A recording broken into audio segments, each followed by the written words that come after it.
Hello everyone, कैसे हो आप सब। I hope you all are doing well. तो आज हम क्वांटम मैकेनिक्स का एक इम्पोर्टेंट टॉपिक है हमारा, क्या, क्वांटम इफेक्ट, उसके बारे में पढ़ने जा रहे हैं। तो बिना टाइम वेस्ट के हम स्टार्ट करते हैं। So what do you mean by quantum effect. देखो, क्वांटम जो इफेक्ट था वो आर्थर क्वांटम साइंटिस्ट थे, उन्होंने 1922 के अंदर दिया था। क्वांटम इफेक्ट किस बारे में बात करता है? It concerns the inelastic scattering of X-rays और gamma rays by electrons. Diagram के थ्रू हम समझेंगे। मान लो हमारे पास कोई भी एक्सरे या फिर हमारे पास गामा रे है। अब ये एक्सरे या गामा रे हमने एक मटेरियल है उसके अंदर से पास कराई, तो जैसे ही इस मटेरियल के अंदर से पास करेगा तो स्कैटरिंग होगी, तो एक्सरे और गामा रे की। तो मान लो थीटा एंगल से इस एक्सरे या गामा रेस की स्कैटरिंग हो गई। ये हमारी अनस्कैटर्ड एक्सरे, जो हमारी स्कैटर नहीं हुई है ना, ये हमारी स्कैटर्ड एक्सरे है। ये इंसिडेंट हमारी रे है, इसे कितना एंगल बना रही है? हमारा थीटा एंगल बना रही है। ये हमारे यहाँ पे कोलिमेटर्स होते हैं। इनका काम क्या होता है कि जो हमारी एक्सरेज और गामा रेज है इसको बाहर नहीं स्कैटर्ड होने देना, मतलब एक इसको पाथ प्रोवाइड कराना, ये काम होता है कोलिमेटर्स का।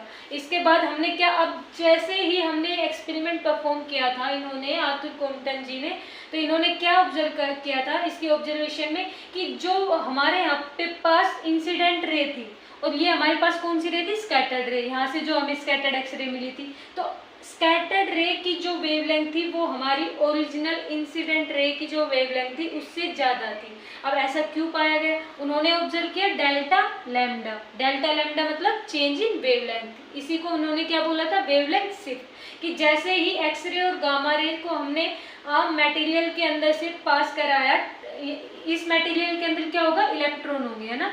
तो यानी कि टारगेट इलेक्ट्रॉन, है ना। तो एक्सरे और गामा रे को हमने क्या किया?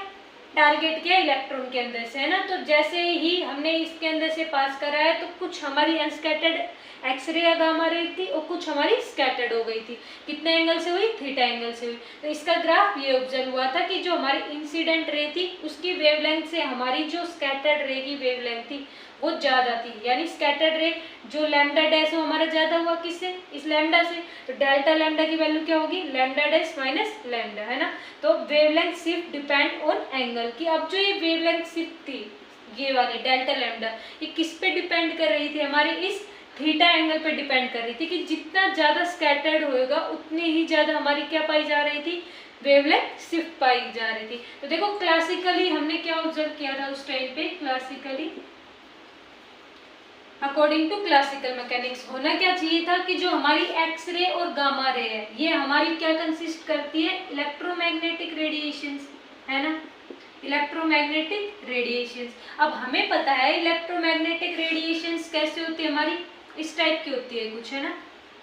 ये हमारे इलेक्ट्रिक फील्ड होते हैं यहाँ पे, ये हमारा मैग्नेटिक फील्ड होता है, ये हमारी होती है डायरेक्शन ऑफ प्रोपेगेशन, है ना, डायरेक्शन ऑफ प्रोपेगेशन। कि इसके अंदर जो हमारे पार्टिकल्स है वो ऑसिलेट कर रहे होते हैं, क्योंकि इलेक्ट्रोमैग्नेटिक रेडिएशन चार्ज पार्टिकल के अंदर, जहाँ पे इलेक्ट्रिक फील्ड मैग्नेटिक फील्ड हमारे परपेंडिकुलर होते हैं to the direction of propagation, तो ये क्या होगा? ऑसिलेट करेंगे पार्टिकल। तो ये ऑसिलेटिंग पार्टिकल जब कोलाइड करेंगे, किसके साथ? Collides with target electron. कि जब ये एक्सरे और गामा रे जो इलेक्ट्रोमैग्नेटिक रेडिएशन कंसिस्ट कर रही थी, ये इन इलेक्ट्रॉन के साथ कोलाइड करेगी, तो ये चार्ज पार्टिकल है। इलेक्ट्रॉन कैसे पार्टिकल होते हैं? हमारे चार्ज पार्टिकल, है ना, नेगेटिव चार्ज होता है इनके ऊपर। तो जैसे ही इन चार्ज पार्टिकल की स्ट्राइक करेगी तो ये भी क्या करने लग जाएंगे? ऑसिलेट करने लग जाएंगे, है ना। तो ऑसिलेट किया मतलब कि इसकी जो एनर्जी थी वही एनर्जी इलेक्ट्रॉन के पास आ गई। एनर्जी हमारी क्या हो गई? यहाँ पे ट्रांसफर हो गई। तो जो इसकी वेवलेंथ थी हमारी इंसिडेंट रे की, जो एक्सरे स्ट्राइक कर रही थी इस टारगेट इलेक्ट्रॉन को, तो जो इसकी वेवलेंथ थी वही वेवलेंथ उसकी होनी चाहिए थी। क्यों? क्योंकि ये ईएम रेडिएशंस पार्टिकल ऑसिलेट कर रहे थे, इलेक्ट्रॉन भी हमारे चार्ज पार्टिकल है, तो ये भी ऑसिलेट कर रहे थे। तो होना क्या चाहिए था? इलास्टिक कोलिजन, है ना, इलास्टिक कोलिजन, है ना। यानी कि जो फाइनल हमारी इसकी जो वेवलेंथ थी वो उतनी ही होनी चाहिए थी जो इसकी वेवलेंथ थी, जो इसकी फ्रीक्वेंसी थी वही उसकी होनी चाहिए थी, लेकिन ऐसा ऑब्जर्व नहीं हुआ। है ना, ऐसा ऑब्जर्व नहीं हुआ। क्यों? अभी देखा ना हमने कि हमें क्या मिला यहाँ पे, वेवलेंथ शिफ्ट, यानी वेवलेंथ के अंदर चेंज मिला कि जो हमारी इंसिडेंट रे थी उसकी वेवलेंथ कम थी, किससे? हमारी स्कैटर्ड रे से। तो अब ये क्यों हो रहा था? तो अब इसका देखो, इन्होंने आर्थर कॉम्पटन जी ने इन्होंने क्वांटम एक्सप्लेनेशन दिया इसका। क्लासिकल एक्सप्लेनेशन हमारा यहाँ पे क्या हो गया, फेल हो गया था, है ना। क्लासिकल जो हमारा एक्सप्लेनेशन था उसके अकॉर्डिंग तो क्या होना चाहिए था कि जो इसकी वेवलेंथ है वही स्कैटर्ड एक्सरे की, स्कैटर्ड गामा रे की हमारी वेवलेंथ होनी चाहिए थी। ऐसा ऑब्जर्व नहीं हुआ। तो क्वांटम एक्सपेरिमेंटल क्वांटम एक्सप्लेनेशन क्या था हमारा, क्वांटम एक्सप्लेनेशन। देखो इन्होंने क्या बोला, आर्थर कॉम्पटन जी ने, इन्होंने बोला कि जो हमारी एक्स रे या गामा रे है ये हमारी क्या है, और गामा रे, ये इन्होंने पैकेट्स ऑफ एनर्जी मान के एक्सप्लेनेशन दिया। पैकेट्स ऑफ एनर्जी यानी फोटोन, है ना। इन्होंने इनके कंसेप्ट में क्या था कि इलेक्ट्रोमैग्नेटिक रेडिएशन है। इन्होंने बोला कि जो एक्सरे और गामा रे है यहाँ पे इन्होंने पैकेट्स ऑफ एनर्जी की फॉर्म में लिए, यानी कि फोटोन की फॉर्म में लिए। अब फोटोन की फॉर्म में लिए हैं तो ये फोटोन जब, जैसे हमने फोटो इलेक्ट्रिक इफेक्ट किया था ना, फोटो इलेक्ट्रिक इफेक्ट में भी हम फोटोन को मानते हैं, है ना। वेव थ्योरी वहाँ पे फेल हो जाती है। तो फोटोन यहाँ पे क्या, ये फोटोन जब क्या करेंगे, कोलाइड करेंगे, कोलाइड्स विथ इलेक्ट्रॉन। तो ये फोटोन जब इन इलेक्ट्रॉन के साथ कोलाइड करेंगे, कोलिजन होगा इनके बीच का। तो अब कैसा कोलिजन होगा यहाँ पे, इनइलास्टिक कोलिजन होगा, इनइलास्टिक कोलिजन। क्योंकि देखो जो ये फोटोन है पैकेट्स ऑफ एनर्जी है, जैसे ही इन इलेक्ट्रॉन्स के साथ कोलाइड करेंगे वैसे ही इनकी एनर्जी लॉस हो जाएगी, क्योंकि इनकी एनर्जी कहाँ पे ट्रांसफर हो गई, इस इलेक्ट्रॉन को। जैसे हम दो पार्टिकल्स को कोलाइड कराते हैं ना, जैसे मान लो एक पार्टिकल ये है, एक पार्टिकल ये है, ये दोनों पार्टिकल जब कोलिजन होगा इनका, ये हमारा कहाँ पे, अभी रेस्ट पे है टारगेट इलेक्ट्रॉन, ये हमारा मोशन। तो जैसे ही ये इसको स्ट्राइक करेगा तो इसकी कुछ एनर्जी इसके पास चली जाएगी, है ना। यानी कि जितनी एक्स रे या गामा रे की एनर्जी में लॉस हुआ उतनी ही जो हमारे इलेक्ट्रॉन है इनकी एनर्जी में गेन होगा, है ना, कि इनकी एनर्जी इनके पास चली गई। तो अब ये परफेक्टली तो होगा नहीं, इलास्टिक कोलिजन तो होगा नहीं कि मोमेंटम में चेंज ही ना हो, बिल्कुल भी हो, क्योंकि इसमें एनर्जी लॉस हो रही है, इसमें एनर्जी गेन हो रही है, तो कुछ ना कुछ एनर्जी लॉस भी हो रही होगी इसकी, है ना। सारी की सारी तो इसमें इलास्टिकली कोलिजन नहीं हो रहा होगा। तो यानी कि ये कैसा कोलिजन कर रहे हैं यहाँ पे, इन इलास्टिक कोलिजन। तो इस इलास्टिक कोलिजन की वजह से ही यहाँ पे वेवलेंथ के अंदर क्या पाया गया था, शिफ्ट पाया गया था। इसलिए यहाँ पे क्या हो रही थी, हमारी जो स्कैटर्ड रे थी उसकी वेवलेंथ ज्यादा थी, किससे, इंसिडेंट रे से। इतना आई होप आपको समझ में आया होगा। एक ऑब्जर्वेशन इन्होंने क्या दी थी कि जितना ये स्कैटर्ड एंगल है थीटा, जितना ज़्यादा बड़ा होगा उतना ही जो हमारी स्कैटर्ड वेवलेंथ है उसमें इंक्रीमेंट पाया गया था टू द इंसिडेंट रे। तो ये इसका एक्सप्लेनेशन था कॉम्पटन इफेक्ट का। अभी हम इसके डेरिवेशन की बात करेंगे, तो इसको नोट करो इतना। तो देखो अभी ये हमने क्या माना, एक्सरे और gamma ray that is incident photon की, फोटोन पैकेट्स ऑफ एनर्जी की फॉर्म में थे, तो उसकी एनर्जी हमने क्या मानी, E equal to H nu, है ना। अब इसका जो मोमेंटम होगा, P से डिनोट करते हैं मोमेंटम को, तो P equal to H nu by c होगा। मैंने कैसे लिखा है, हमें पता है wavelength equal to H by p होता है डी ब्रोगली हाइपोथेसिस से, lambda equal to H by p. तो P की वैल्यू हमारी क्या हो जाएगी, एच बाई लैम्डा। अब मैंने लैम्डा की वैल्यू सब्सटीट्यूट कर दी, लैम्डा की वैल्यू क्या होती है मेरी, सी बाई न्यू, है ना। वेवलेंथ क्या होती है मेरी, lambda equal to C nu, C by nu, है ना। तो यहाँ से मैंने सी बाई न्यू लैम्डा की वैल्यू को सब्सटीट्यूट कर दिया, तो पी की वैल्यू मेरी क्या आ गई, एच न्यू बाई सी। अब इसकी मैं एनर्जी की बात करूँ, देखो अभी मैं ये सब क्यों बता रही हूँ आप सभी को, क्योंकि बिफोर कोलिजन और आफ्टर कोलिजन, मतलब जब ये इंसिडेंट फोटोन हमारे टारगेट इलेक्ट्रॉन को कोलाइड करेगा तो जो इसकी एनर्जी और जो इसका मोमेंटम बिफोर कोलिजन होगा उसको हम इक्वेट करेंगे किसके इक्वल, जो स्कैटर्ड फोटोन का जो मोमेंटम और एनर्जी होगी उसके, और जो स्कैटर्ड इलेक्ट्रॉन की मोमेंटम और एनर्जी होगी उसके इक्वल, है ना। इसलिए हम इन सारी वैल्यूज को लिख रहे हैं। तो इंसिडेंट फोटोन की एनर्जी होगी एच न्यू और इसका जो मोमेंटम होगा वो क्या होगा, एच न्यू बाई सी। तो एनर्जी की इक्वेशन टोटल एनर्जी में लिख सकती हूँ कैसे, कि हमें पता है E इक्वल टू क्या होता है हमारा, E equal to M C square होता है ना। E=mc²। और E हमारा किसके इक्वल होता है, PC के इक्वल भी होता है। कैसे, देखो यहाँ से P=hν/c है, इस hν को हम E के इक्वल लिख सकते हैं, तो E की वैल्यू क्या हो जाएगी हमारी PC, है ना। देखो मैंने क्या लिखा है, P=hν/c, है ना। ये hν किसकी वैल्यू होती है, एनर्जी की वैल्यू होती है, तो मैं ऐसे लिख सकती हूँ P=E/c। तो यहाँ से एनर्जी की वैल्यू क्या हो जाएगी, P और C। ये एनर्जी मैंने मोमेंटम की फॉर्म में लिखनी थी मेरे को, इसलिए मैंने यहाँ पे E=mc² और ये हमारे मोमेंटम की फॉर्म में लिखी है ना। अब मुझे बताओ जो फोटोन का रेस्ट मास होता है वो कितना होता है, 0। तो m0 क्या हो जाएगा मेरे पास, 0। ये क्या है हमारा फोटोन का rest mass, photon rest mass. और फोटोन का रेस्ट मास हमारा क्या होता है, 0, इसलिए m0 की वैल्यू मैंने क्या लिखी है यहाँ पे, 0।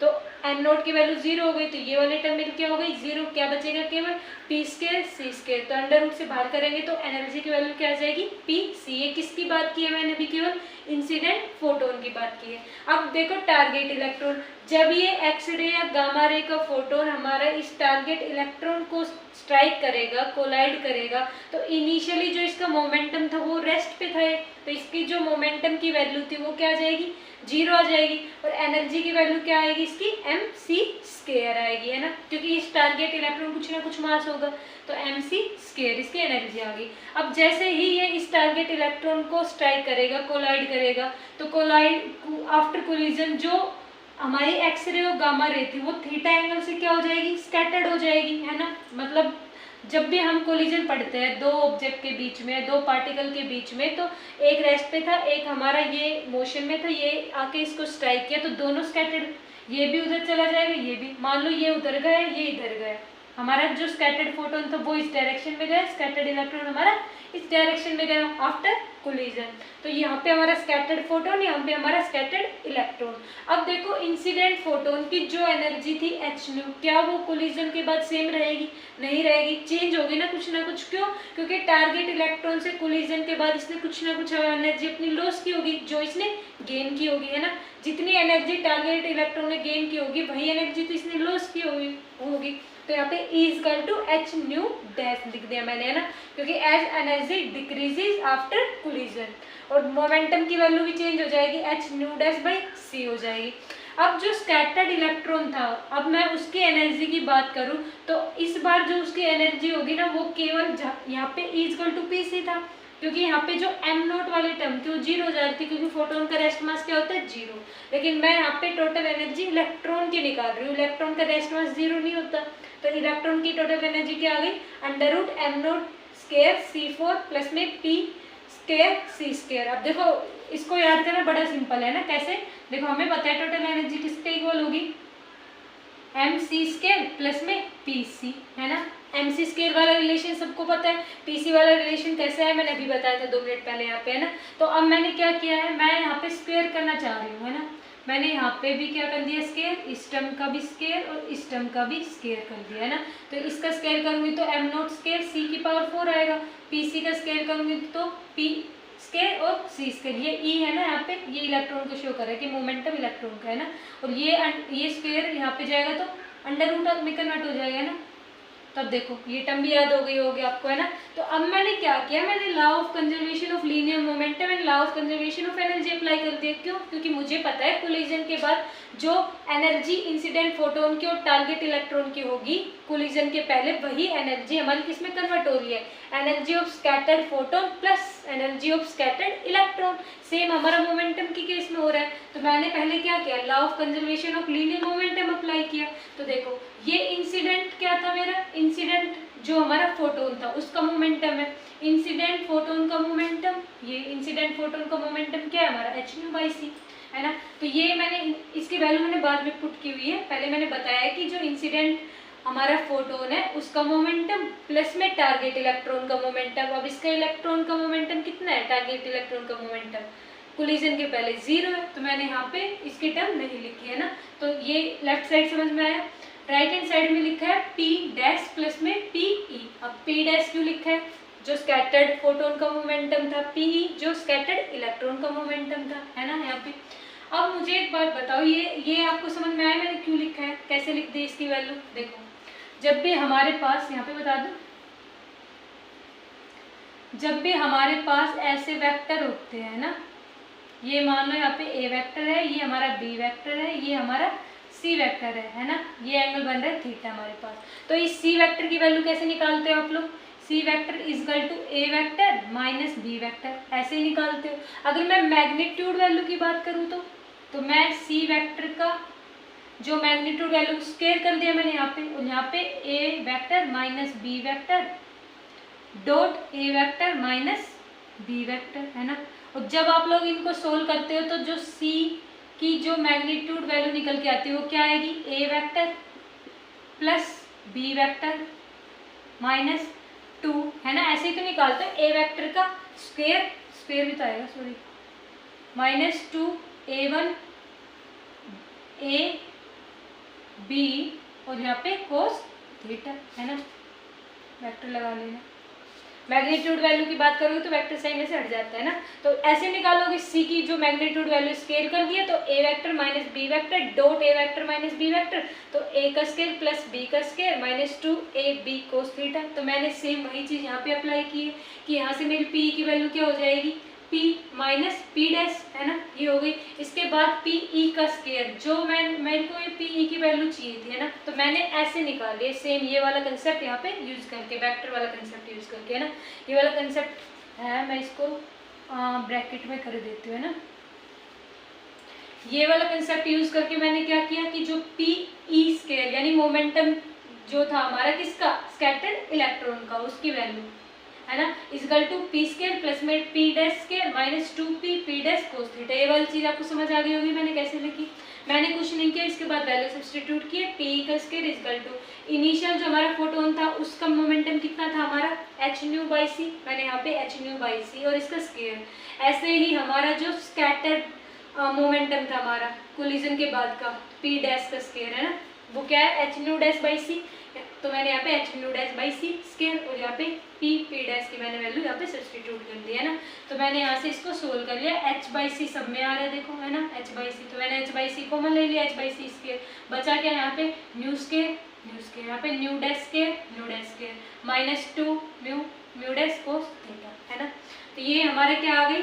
पी ई स्केयर की वैल्यू, यानी कि हमारा मोमेंटम किसका? स्कैटर्ड इलेक्ट्रॉन का कोलिजन के बाद का। तो ये मैंने इक्वेशन फर्स्ट मान ली। देखो अब इसका यूज होएगा कैसे है ना।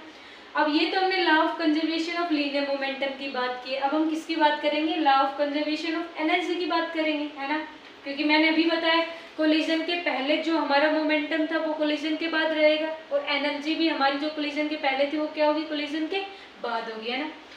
तो law of conservation of energy apply किया। ई फोटोन प्लस में ई टारगेट इलेक्ट्रॉन की, जो हमारा ये फोटोन था इसकी एनर्जी प्लस में टारगेट इलेक्ट्रॉन की एनर्जी किसके इक्वल होगी? हमारा ई डैश प्लस में ई इलेक्ट्रॉन की है ना। ई डैश मतलब जो स्कैटर्ड फोटोन था उसकी एनर्जी प्लस में स्कैटर्ड इलेक्ट्रॉन की एनर्जी है ना, इसके इक्वल होगा। तो ई फोटोन की वैल्यू कितनी थी? एच न्यू थी है ना। ई टारगेट इलेक्ट्रॉन की एनर्जी कितनी थी? एम नॉट सी स्केयर थी है ना, m naught c square equal to e dash scattered photon की energy h nu dash plus में ई स्कैटर्ड इलेक्ट्रॉन की energy under root m naught square C4 plus p e square c square. ये सारे term मैं इसमें बता चुकी हूँ आपको है ना कैसे है। उसके बाद मैंने क्या किया कि मैंने यहाँ पे एच न्यू था, ये एच न्यू डैश था, मैंने इसको इधर शिफ्ट कर दिया। तो एच कॉमन आ जाएगा मेरा, mu minus mu dash plus में एम नॉट सी स्केयर, और यहाँ पे मेरा अंडर रूट था, उधर जाएगा तो स्क्वायर हो जाएगा, तो इस पूरे का स्क्वायर हो गया है ना। समझ में आई चीज। ये एच न्यू डैश है हमारा, ये मैंने उधर भेज दिया है ना। तो एच मेरा कॉमन आ गया, mu minus mu dash plus में m naught C square equal to, और ये वाली टर्म ये अंडर रूट हट जाएगा, यहाँ पे मैंने स्क्वायर में चेंज कर दिया है ना। तो अब इसके बाद क्या किया मैंने, इसको मैंने ओपन कर लिया, इस वाले को पूरे को है ना, इस वाले जो ये आईडी बन रही है इसको मैंने ओपन कर लिया। ओपन करके मैंने लिख दिया H square mu minus mu dash का स्क्वायर प्लस में एम नॉट सी इस this square plus this square plus में 2 टाइम्स ऑफ ए बी है ना, वो लिख दिया मैंने इजकल टू, ये सेम एज इट इज लिख दिया। इसके बाद मैंने क्या किया, H square mu minus mu dash का स्क्वायर है ना, अब मैंने इसको ओपन कर दिया है ना, ए माइनस बी का होल स्क्वायर है ना, और ये किससे मल्टीप्लाई हो रहा है? एच स्क्वायर से। तो यहाँ से मैंने क्या किया, इस एच स्क्वायर को मैंने मल्टीप्लाई कर दिया इनसे, और ये वाली मैंने आइडिया ओपन कर ली, ए माइनस बी का होल स्क्वायर है ना, ए माइनस बी का whole square, a square plus b square minus 2 times of a b है ना। तो एच स्क्वायर से मल्टीप्लाई कर दिया, a square plus b square minus 2 times of a b, और ये एच स्क्वायर मेरा इन सारे टर्म से मल्टीप्लाई होगा। तो ये आइडिया हो गई है ना, प्लस में। अब ये वाली टर्म और ये वाली टर्म देखो कैंसिल आउट हो रही है ना, तो बचा क्या केवल यहाँ पे 2h mu minus mu dash M naught C square equal to, यहाँ पे मैंने p स्क्वायर ई जो हमारा इलेक्ट्रॉन का मोमेंटम और c स्क्वायर ये वाली जो वैल्यू यहाँ से मैंने सब्स्टिट्यूट कर दी। यहाँ पे देखो ये डिनोमिनेटर में क्या है c, और इसका स्क्वायर होगा है ना, मैं इसको ऐसे लिख दूँ, h का स्क्वायर और c का स्क्वायर, तो p e का स्क्वायर जो ये हमारा इलेक्ट्रॉन का जो मोमेंटम है ना, तो p स्क्वायर और c स्क्वायर की मैं वैल्यू यहाँ से ले सकती हूँ, क्या आ जाएगी h square mu square plus mu dash का square minus 2 mu dash cos theta है ना। तो ये मैंने वैल्यू यहाँ पे पुट कर दी, पूरी सब्स्टिट्यूट कर दी वाली। सब्स्टिट्यूट करने के बाद जो टर्म कैंसिल आउट हो रही है वो उसको कैंसिल आउट कर दो, देखो ये वाले टर्म कैंसिल आउट हो रही है मेरी है ना, ये वाली, तो इनको मैंने कैंसिल कर दिया। बचा क्या मेरे यहाँ पे 2h mu minus mu dash M naught C square equal to, मतलब जो रिमेनिंग टर्म है मैंने वो यहाँ पे क्या कर दिया, सब्स्टिट्यूट कर दिया है ना। तो 2h square mu mu dash minus 2h square mu dash cos theta, ये वाली टर्म बच रही थी, और ये वाली टर्म मैंने उधर भेज दिया ना, उधर शिफ्ट कर दी, इधर माइनस था उधर जाके प्लस हो जाएगा, ये वैल्यू है ना, ये वाली। तो उसके बाद 2h mu minus mu dash M naught C square equal to 2h square mu dash हमारा कॉमन आ रहा था, देखो यहाँ पे भी आ रहा है और यहाँ पे भी आ रहा है, तो मैंने इसको कॉमन ले लिया। यहाँ पे क्या बचेगा 1 माइनस कोस थीटा है ना। अब मैंने क्या किया कि 2h से मेरा ये 2h कैंसिल हो रहा है ना, ये एक h लेफ्ट होगा, तो mu minus mu dash upon में ये वाली म्यू डैश वाली टर्म नीचे आ जाएगी है ना, इजिकल टू में यहाँ पे एक h बच रहा था, ये h लिख दिया, एम नोट सी स्क्वायर इधर जाके डिवाइड में हो गया 1 माइनस कोस थीटा। अब इसके बाद क्या किया मैंने, म्यू की वैल्यू पुट कर दी, क्या होती है म्यू की वैल्यू, देखो lambda equal to C by mu, तो म्यू की वैल्यू क्या हो जाएगी मेरी यहाँ से सी बाई लैम्डा है ना। तो मैंने क्या किया सी बाई लैम्डा पुट कर दिया जहाँ पे मेरा म्यू था है ना, तो c by lambda minus c by lambda dash ऐसे डिनोमिनेटर में पुट कर दिया। अब देखो यहाँ से लैम्डा लैम्डा ये क्या है मेरा डैश है यहाँ पे ना, लैम्डा डैश देखो म्यू डैश है ना, तो यहाँ पे भी क्या होगा सी बाई लैम्डा डैश है ना, सी बाई लैम्डा डैश है ना। तो मैंने इसको सोल्व किया, सोल्व करने के बाद देखो लैम्डा लैम्डा डैश ये डिनोमिनेटर है तो ऊपर रेसिप्रोकल हो जाएगा यहाँ पे है ना, तो बचेगा क्या यहाँ पे सी कॉमन ले लिया मैंने, तो 1 by lambda minus 1 by lambda dash 1 by lambda minus 1 by lambda dash. अब देखो सी मैंने यहाँ से कॉमन लिया ऊपर से, तो एक सी इस वाले सी से कैंसिल हो जाएगा, जो ऊपर से मैं यहाँ से कॉमन लूँगी, मैंने कॉमन लिया मान लो, तो यहाँ पे 1 1 बचेगा है ना, सी मेरा बाहर आ जाएगा कॉमन लेने के बाद, तो एक सी तो मेरा यहाँ पे कैंसिल हो गया और एक सी मेरा यहाँ पे कैंसिल हो गया है ना।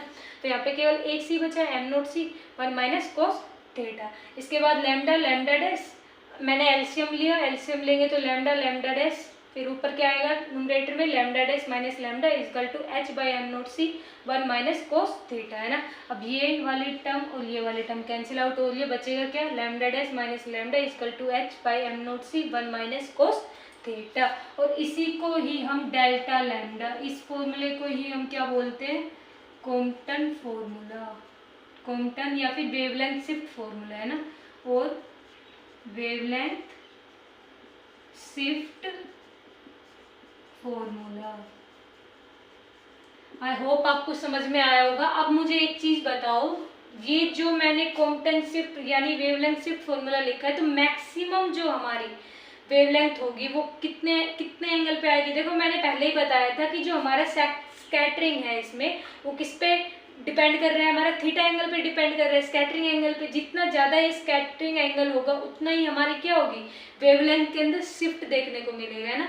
तो अब देखो ये थीटा अगर मैं 180 कर दूँ, मैं जो इंसिडेंट फोटोन थी है ना, वो इंसिडेंट फोटोन इस डायरेक्शन में थी और स्कैटर होके वो उसी डायरेक्शन में चली जाए, तो थीटा हमारा मैक्सिमम हो जाएगा है ना। कितने एंगल पे 180 डिग्री एंगल पे। तो यानी कि कोस थीटा की वैल्यू जब मैं क्या करूँ यहाँ पे थीटा की वैल्यू पाई करूँ है ना 180, तो तब मेरा मैक्सिमम जो चेंज है वो देखने को मिलेगा है ना। एक बार पुट करके देखो, मैं यहाँ पे कर देती हूँ ना।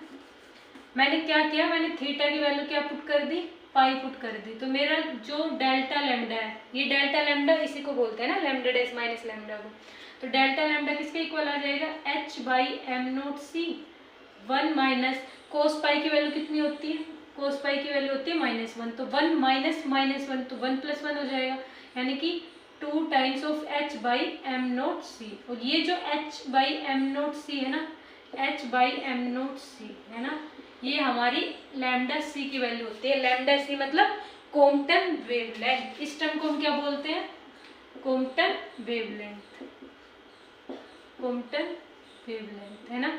तो ये किसके इक्वल आ जाएगी, 2 टाइम्स ऑफ लैम्डा सी, यानी कि मैक्सिमम वैल्यू हो गई, देखो ट्वाइस वैल्यू हो गई यहाँ पे है ना। तो ये क्या, किसका डेरिवेशन था हमारा, कॉम्पटन इफेक्ट का। आई होप आप सभी को समझ में आया होगा। Thank you for watching my lecture, please share and subscribe my channel.